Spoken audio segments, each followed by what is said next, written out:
Cafeteria में zombies बच्चों को लगातार काट कर ज़ॉम्बी बना रहे थे। च्योंगसन किसी तरह कुछ और बच्चों के साथ मिलकर ऑन्जो को यहाँ से बाहर निकालकर यहाँ से ले जाने लगता है। यही उसी बुली गैंग का एक लड़का गुएनाम ज़ॉम्बीज़ को मारकर अपनी जान बचा रहा था। अब वो एक जगह पर आकर छुप जाता है। इधर ऑन्जो और च्योंगसन कैफेटेरिया से बाहर आ गए थे, लेकिन पूरे स्कूल में ज़ॉम्बीज़ फैल चुके थे, इसीलिए दोनों अपनी जान बचाकर भागते हैं। तभी एक आदमी गाड़ी लेकर आता है, लेकिन वो भी ज़ॉम्बी बन चुका था, इसलिए उसकी गाड़ी यहाँ टकरा जाती है। च्योंगसन ये देखकर ऑन्जो के साथ ऊपर चढ़ता है और ये दोनों बिल्डिंग के ऊपर आ जाते हैं, लेकिन बिल्डिंग के अंदर भी ज़ॉम्बीज़ आ चुके थे। एक ज़ॉम्बी च्योंगसन को पकड़ लेता है। तभी ऑन्जो फायर एक्सटिंग्विशर से उस ज़ॉम्बी को रोकती है। ये दोनों यहाँ से भाग जाते हैं। ये दोनों अपनी क्लास में आ जाते हैं, जहाँ इनके बाकी दोस्त भी ज़ॉम्बी से बचकर छुपे हुए थे।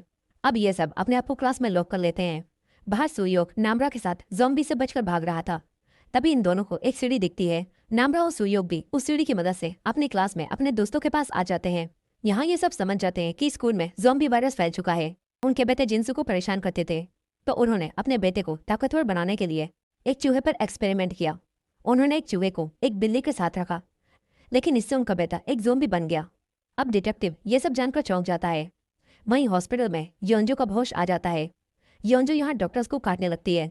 सभी लोग यहाँ से अपनी जान बचाकर भागते हैं। इधर वही लड़की हीसू अपनी परेशानी से जूझती हुई कहीं जा रही थी, तभी वो एक गाड़ी से टकराने से बाल बाल बचती है। इस गाड़ी के अंदर योसान हाई स्कूल के एथलीट बच्चे थे, जो कंपटीशन के लिए बाहर गए थे, लेकिन अब जब वो स्कूल में वापस आते हैं तो यहाँ उन्हें चारों तरफ ज़ॉम्बीज़ मिलते हैं और इमरजेंसी नंबर पर कॉल करके उन्हें बताते हैं कि यहाँ ज़ॉम्बी वायरस फैल चुका है, जिससे सभी लोग ज़ॉम्बी बनकर दूसरे लोगों को मार रहे हैं और हम यहाँ फंस चुके हैं।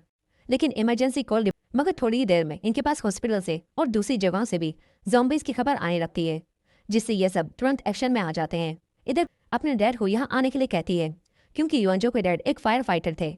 यहाँ योंजो के डैड भी अपनी रेस्क्यू टीम के साथ दूसरे लोगों को बचाने निकल जाते हैं। वहीं सारे बच्चे काफ़ी डरे हुए थे। एक लड़की टीचर से कहती है कि यहाँ से बाहर चले जाओ, लेकिन वो बाहर नहीं जाते और फिर वो टीचर भी ज़ॉम्बी बनकर उस लड़की को काट लेते हैं। ये देखकर एक लड़का उसे बचाता है। च्योंगसन एक डेस्क से उन टीचर को रोकता है। इधर वो लड़की जिसके टीचर ने काट लिया था वो काफ़ी डर जाती है, क्योंकि अब वो भी ज़ॉम्बी बनने वाली थी। वो लड़की अपनी दोस्त नाया के सबके पास चला जाता है। यहाँ इन सभी लोगों पर ज़ॉम्बीज़ दोनों तरफ से हमला कर देते हैं। ये लोग ज़ॉम्बी को रोकते हैं। ऑन्जो तुरंत ही एक रूम का लॉक तोड़ती है और फिर ये सभी लोग उस रूम में आ जाते हैं। मगर ऑन्जो देखती है कि उससे फ़ोन बाहर ही गिर चुका है। अब यहाँ इस रूम में फ्रस्ट्रेशन की वजह से नायोन और ग्योंगसू के बीच लड़ाई होने लगती है। तभी सभी लोग उन्हें रोकते हैं। यहाँ ऑन्जो देखती है कि सुयोक बाहर ही रह चुका है। ये देखकर ऑन्जो सुयोक के लिए परेशान होने लगती है। इधर उंजी अपने तभी मिंजी नाम की एक लड़की देखती है कि उनके साथ की दूसरी लड़की को भी ज़ॉम्बी ने काट लिया है और वो भी ज़ॉम्बी बन रही है, इसीलिए मिंजी उसे वॉशरूम में लॉक कर देती है। इधर इन सभी बच्चों की टीचर मिस पार्क किसी तरह ज़ॉम्बी से बचकर अनाउंसमेंट रूम में जाती हैं। वहीं वॉशरूम में वो लड़की ज़ॉम्बी बन चुकी थी। तभी वो लड़का और मिंजी मिलकर उस लड़की पर हमला कर देते हैं, लेकिन वो लड़की तब भी नहीं मरती और हो सके तो स्कूल से भाग जाओ। सभी बचे हुए बच्चे मिस पार्क के इस अनाउंसमेंट को सुन लेते हैं। यहीं ऑन्जो सुयोक के लिए काफ़ी परेशान थी। तभी उसकी दोस्त ईसाक उसके पास आकर उससे कहती है कि सुयोक बिल्कुल ठीक होगा। अब तभी ऑन्जो देखती है कि ईसाक के हाथ काफ़ी ठंडे हो रहे हैं।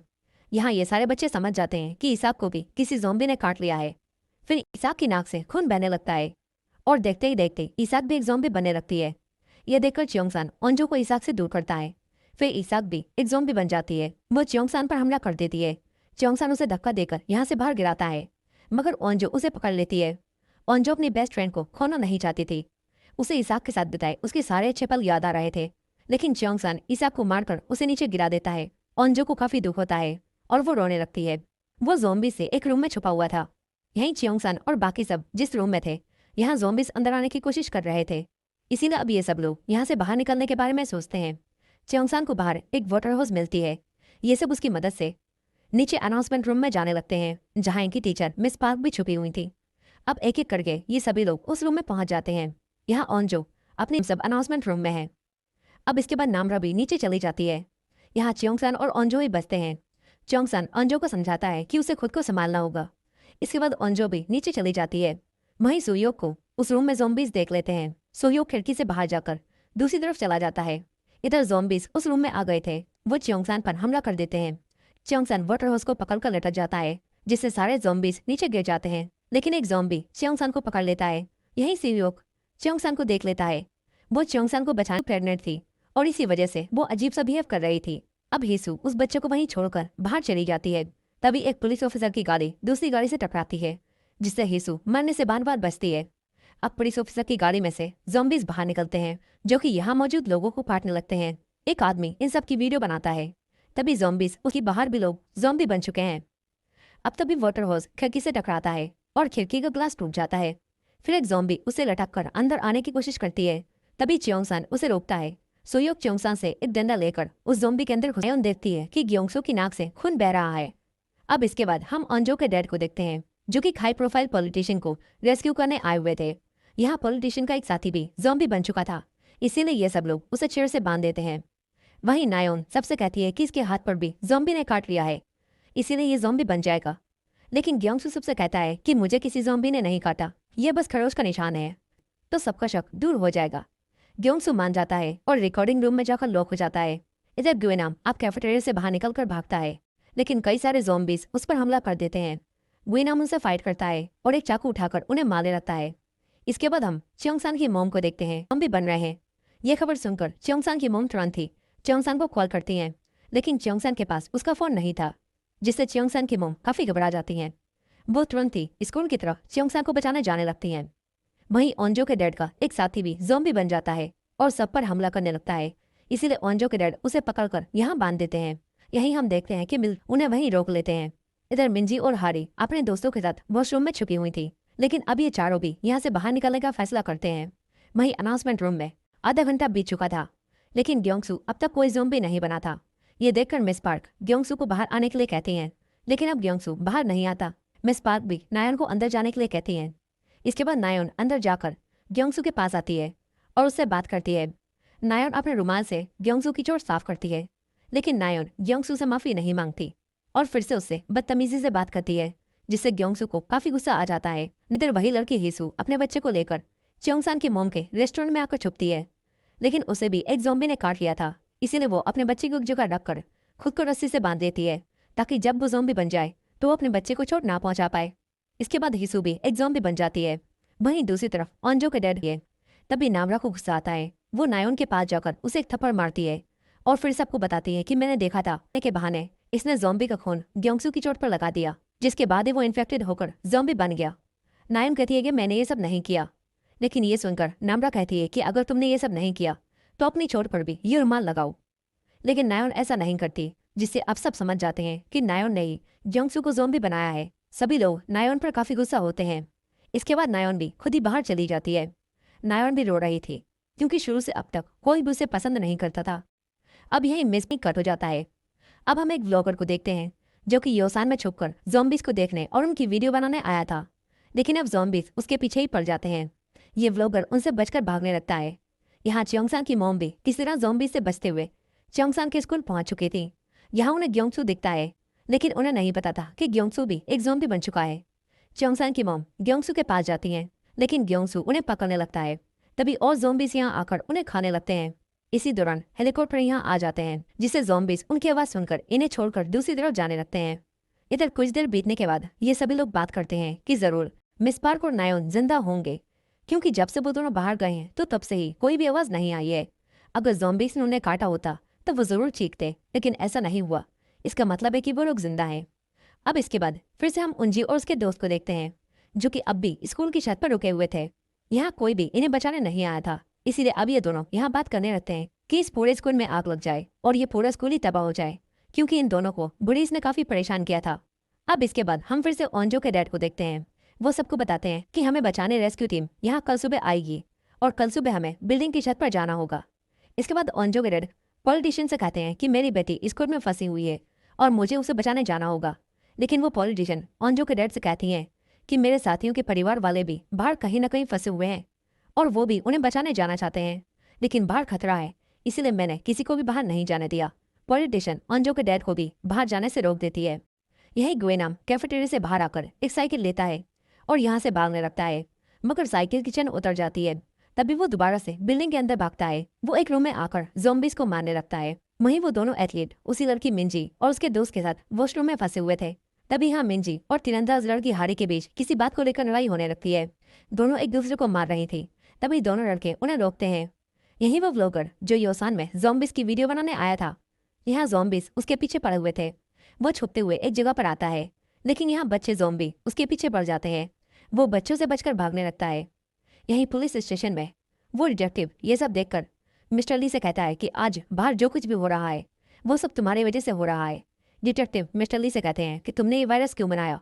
इस पर मिस्टर ली डिटेक्टिव को बताते हैं कि स्कूल में बुलीज मेरे बेटे को काफी परेशान करते थे और स्कूल में शिकायत करने के बाद भी वो बच्चे नहीं रुके, यहाँ तक कि उनके बेटे ने बुली से डरकर सुसाइड करने की भी कोशिश की। और इस सबको देखते हुए ही मिस्टर ली ने अपने बेटे को ताकतवर बनाने के लिए ये वायरस बनाया। अब ये सब जानकर वो डिटेक्टिव मिस्टर ली पर भड़क जाता है। वो मिस्टर ली से कहता है कि तुम्हारी वजह से आज बाहर वो लोग भी मर रहे हैं जिनका कोई कसूर नहीं था और उनकी मौत की जिम्मेदार तुम हो। डिटेक्टिव मिस्टर ली से कहता है कि अगर तुम्हें पता है कि इसका क्या इलाज है तो हमें बताओ। डिटेक्टिव मिस्टर ली को अपने साथ बाहर ले जाने लगता है। तभी यहाँ भी ज़ॉम्बीज आ जाते हैं जो पुलिस ऑफिसर्स को काटकर ज़ॉम्बी बनाए रखते हैं। मिस्टर ली यहीं खड़े होकर इन्हें देख रहे थे। तभी एक ज़ॉम्बी डिटेक्टिव पर पीछे से हमला करता है, लेकिन मिस्टर ली उसे रोककर डिटेक्टिव को बचा लेते हैं। ये दोनों यहाँ से भागते हैं, लेकिन अब मिस्टर ली को भी उसी ज़ॉम्बी ने काट लिया था।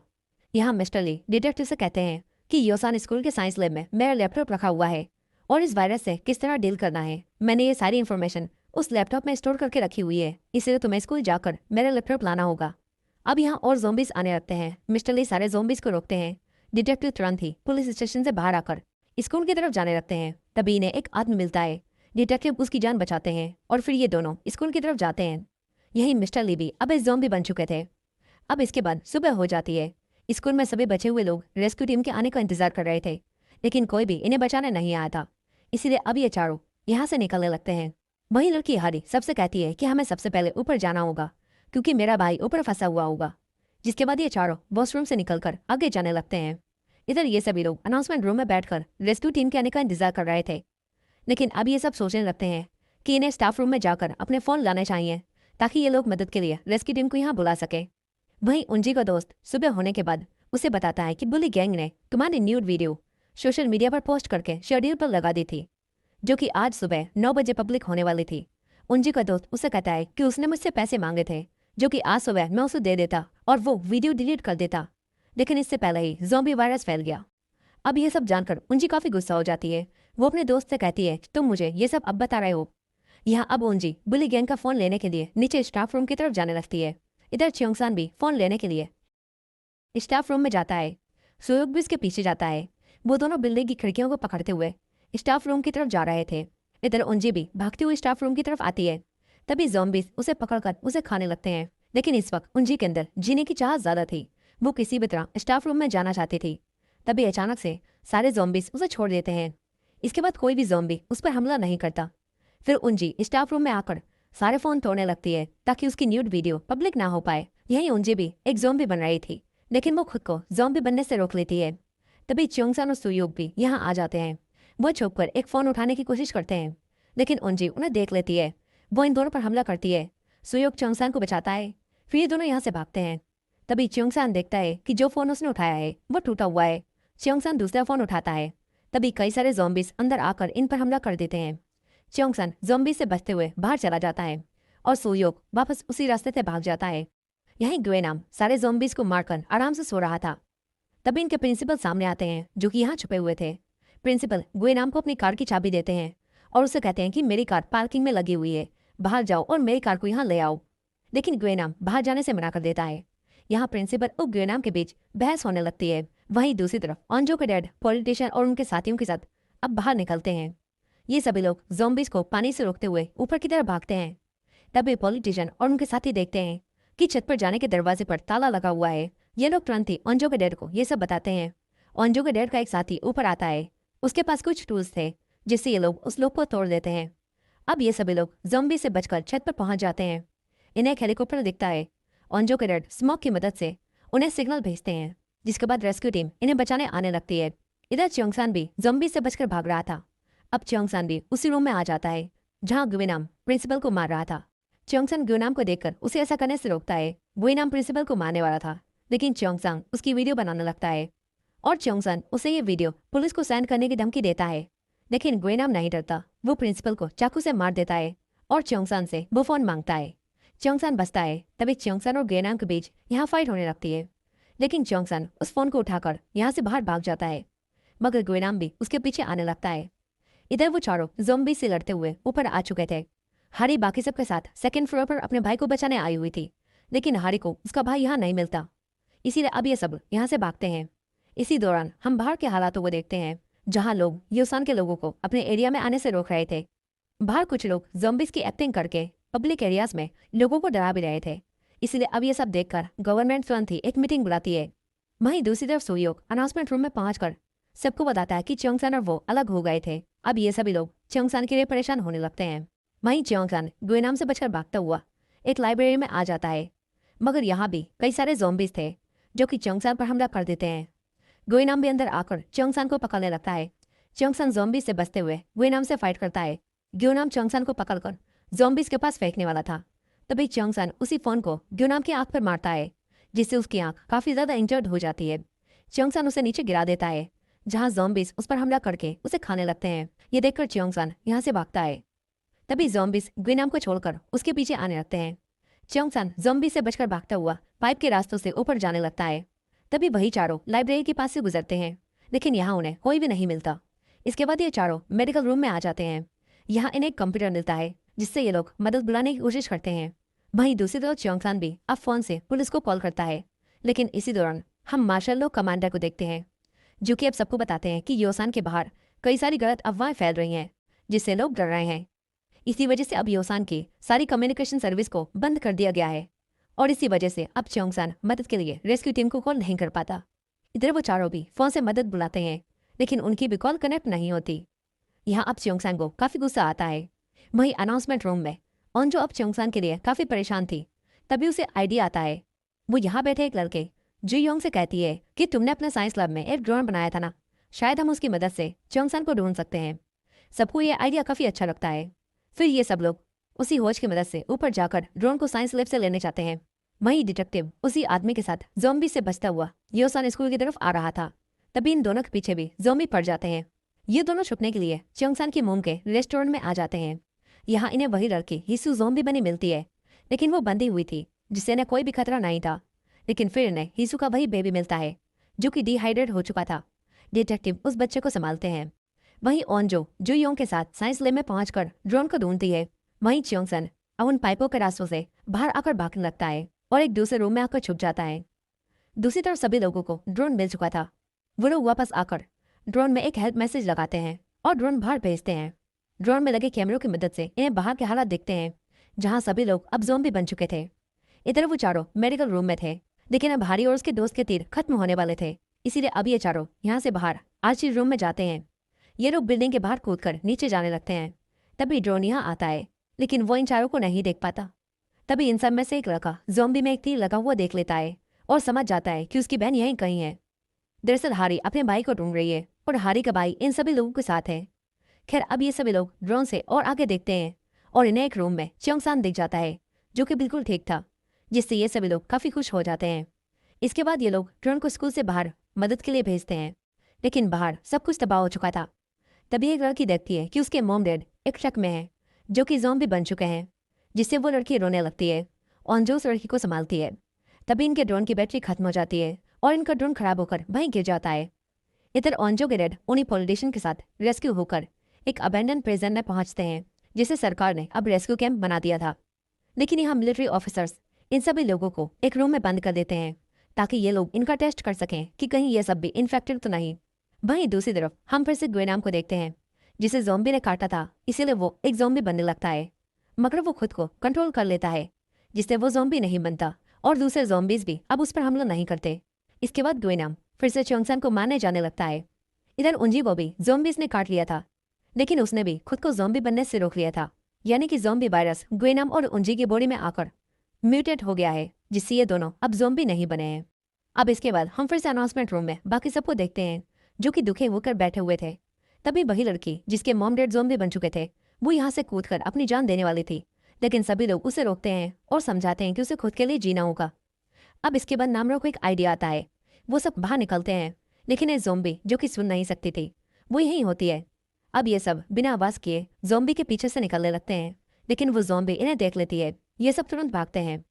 सोयो को ज़ॉम्बी से फाइट करके उसे मारने लगता है, तभी ग्वेनाम यहाँ आकर उस ज़ॉम्बी को खत्म कर दे और वो सुयोक को काफी बुरा मार रहा था। तभी पीछे नामरा देखती है कि सुयोक यहाँ नहीं आया है, इसीलिए नामरा भी यहाँ आ जाती है।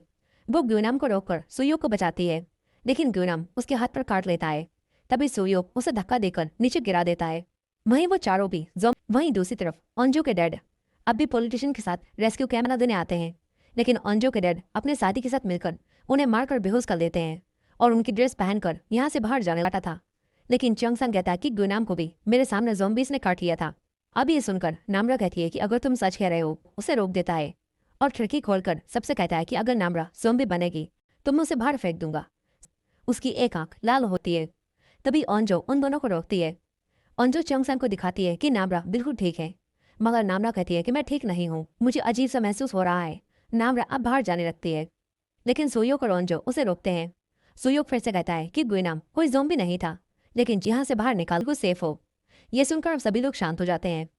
वहीं डिटेक्टिव हिजू के बच्चे को अपने साथ ले जाने लगते हैं वाली थी, लेकिन तभी ये सब नायोन की बुराई करने लगते हैं और कहते हैं कि नायोन की वजह से ही हमने अपने दोस्त को खो दिया। अब इनकी ये सारी बातें सुनकर नायोन बाहर नहीं आती, तभी इसीलिए अब ये लोग रुक जाते हैं। फिर इन सबको यहाँ पर एक कैमरा मिलता है। ये सभी लोग कैमरा में अपनी वीडियो रिकॉर्ड करके इन हालातों में अपनी फीलिंग शेयर करते हैं और सर्वाइव करने के लिए खुद को मोटिवेट करते हैं। सभी लोग अपने मॉम डैड के लिए एक मैसेज रिकॉर्ड करते हैं। अंजू भी अपने डैड के लिए मैसेज रिकॉर्ड करती है। अंजू के बाद पानी में डूबने लगते हैं।